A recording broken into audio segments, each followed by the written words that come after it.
3 حاجات ما لهمش رابع لازم تعملوهم لو انتوا فعلا عايزين تفتحوا بشرتكم من الاسمرار اللي حصل بسبب المصيف وبسبب الصيف، وعايزين توحدوا لون بشرتكم لو بقت لونين بسبب الحجاب، وفي نفس الوقت كمان تعالجوا اثار الحبوب البني او التصبغات الغامقه اللي موجوده في البشره. هقول لكم على انواع كريمات تفتيح كتير جدا موجوده في مصر وبره مصر باسعار اقتصاديه، وايه هي اكتر مواد فعاله المفروض تدوروا عليها جوه الكريم عشان تتاكدوا ان الكريم ده فعلا هتلاقوا منه افضل نتيجه. وفي اخر الفيديو زي ما متعودين مع منا يا جماعه هقول لكم ازاي تنظموا روتين التفتيح بتاعكم بطريقه صح علشان تلاقوا منه نتائج في وقت اسرع. خلونا بقى كده متفقين مع بعض ان اول خطوه اساسيه في التفتيح هو اننا نستخدم واقي الشمس باستمرار وبانتظام. ليه بقى؟ مش عشان بس يا جماعه واقي الشمس بيحمينا من الشمس وبيحمينا من الاستمرار وبيحمينا ان احنا نعجز وبيحمينا من سرطان الجلد، عشان نقطه ثانيه مهمه بالنسبه لروتين التفتيح. احنا مع روتين التفتيح بنكون بنستخدم مقشرات للبشره او كريمات التفتيح بيكون فيها مواد بتقشر البشره، فده بيزود حساسيه البشره للشمس. فلو ما استخدمناش واقي شمس وانت بتعملي روتين تفتيح بشرتك، مجرد ما هتتعرضي للشمس هتلاقي بشرتك كلها التهبت، وفي نفس الوقت حاجز البشره هيتضر وهيبدا ان هو يطلع لك حبوب، تحسي في حاجه غلط في وشك. اكتر خطوه بقى يا جماعه اساسيه ومهمه طبعا في تفتيح البشره هي كريمات التفتيح، ودي نقطه لا غنى عنها. بس قبل ما هنتكلم عن كريمات التفتيح هقول لكم على خطوه فرعيه بس هي مهمه الصراحه وبتفرق قوي قوي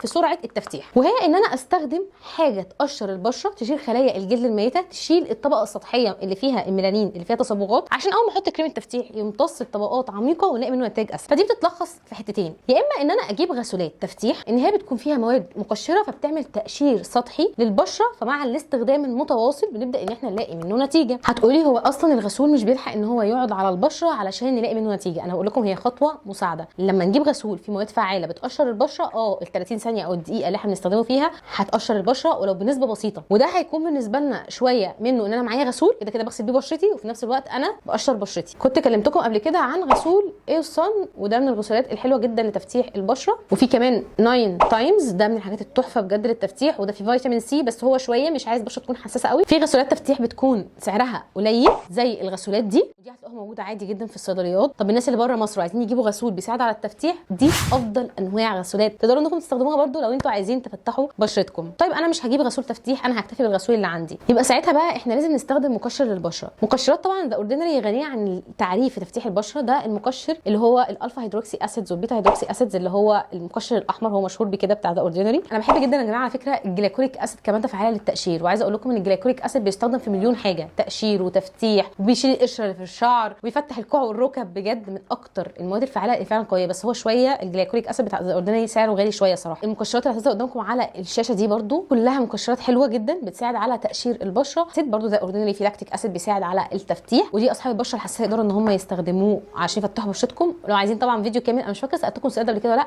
بس لو عايزين فيديو كامل عن المقشرات كلها بالتفصيل قولي طبعا تحت في الكومنتات. ندخل بقى على ثالث نقطه وهو كريم التفتيح. دي انواع سعرها اقتصادي كنت كلمتكم عنها قبل كده. اول واحد فيهم هو وايتن وتاني واحد دير. لو هنتكلم مين فيهم هيكون اقوى فاقول لكم ان دير ووايتن هيكونوا صراحه اقوى من نيجيلا كمواد فعاله. طيب ايه افضل بقى كريمات مستورده انا بحبها قوي الصراحه بتساعد على التفتيح؟ ازيس بجميع اللاينز بتاعه التفتيح بتاعته انا فعلا بحبها جدا. بحب بايوديرما وايت اوبجكتيف، وبحب كمان قوي يا جماعه اخر كريم بايوديرما اللي هو اسمه البيجمنتيبيو، ده من الحاجات القويه جدا بجد اللي هي بتساعد على التفتيح. بس هو مشكلته ان هو شويه غالي وحجمه صغير، بس فعلا قوي جدا جدا ان هو يفتح سواء كان البشره او اثار الحبوب. وبما ان اصلا كريمات التفتيح كتير جدا فخليني اقول لكم كده على المواد الفعاله الاساسيه اللي انتوا تدوروا عليها علشان تفتحوا بشرتكم. في مواد دلوقتي طالعه حديثه وبيتعمل عليها دراسات كتير جدا قريتها بجد نتائجها تحفه، ماده اسمها ترانكزاميك اسيد واليوم سكين. طبعا الالفا اربيوتين ده غني عن التعريف، الكوجيك اسيد مستخلص العرق سوس. وهقول لكم على كريم او ماده فعاله مشهوره جدا يا جماعه للتفتيح، بس اوعوا انكم تستخدموها عشان تفتحوا بشرتكم. الميلا كوين، الهاي كوين، الميلانو فري،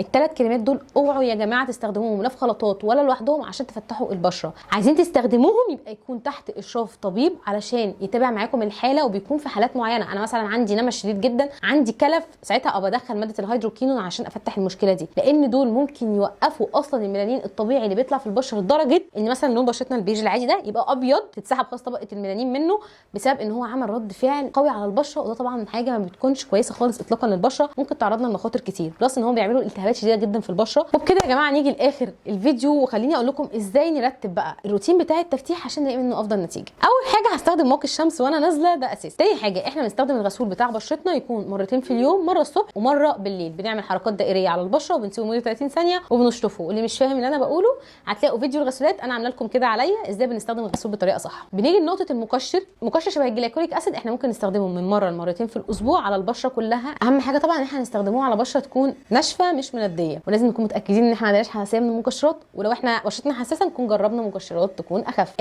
ذا اوردينري اللي هو البيلينج سولوشن بتاعهم ده، يعني انا انصح ان احنا نبداه مره في الشهر صراحه، لان هو فعلا قوي جدا على البشره. لازم نبقى نستخدمه بحرص شديد جدا شبه التعليمات المكتوبه على العلبه. المقشرات بصفه عامه احنا مش بنستخدمها كل يوم على بشرتنا عشان ما نبوظش حاجز البشره. بعد كده على طول بقى يا جماعه نستخدم كريم التفتيح بتاعنا مرتين في اليوم، مره الصبح ومره بالليل. وما تقلقوش المواد الفعاله اللي انا قلتها لكم دي بتكون امنه ان احنا نستخدموها عادي بالنهار، الا واذا انتوا لقيتوا ان الكريم بتاعكم مكتوب عليه مره واحده بس في اليوم، فساعتها التزموا بالتعليمات، لان هم ممكن يكونوا حاطين تركيز عالي من ماده معينه ما ينفعش ان احنا نتعرض للشمس واحنا حاطينها. محدش يستخدم روتين تفتيح ويجي لي بعد اسبوعين يقول لي يا منى انا بشرتي ما فتحتش. يا جماعه ما فيش روتين تفتيح اتوقع منه نتائج. انا دايما بقول هنستمر عليه ل3 شهور عشان تلاقوا منه نتائج فعلا كويسه. في كريمات بتوعد شبه وايتن انك ممكن تشوفي نتيجه بعد 14 يوم، ده هيختلف معاكي على حسب التصبغات اللي بشرتك، على حسب انت ملتزمه بقيه التعليمات اللي انا قلتها ولا لا، على حسب انت بتحطي واقي شمس ولا لا. لكن هتيجي انك بعد مده صغيره تحسي ان الكريم ما عملش معاكي نتيجه وتيأسي وتوقفي، انت كده بتضيعي فلوسك على الفاضي الصراحه يعني. طب لو احنا عايزين نتائج اسرع من 3 شهور نعمل ايه؟ الجاوا بقى للجلسات الدرمابين بالميزوثيرابي او جلسات التقشير البارد. وبس كده يا جماعه الفيديو خلاص. اتمنى يكون الفيديو عجبكم، ولو استفدتوا لو حاجه بسيطه شيروه مع صحابكم، وباي باي.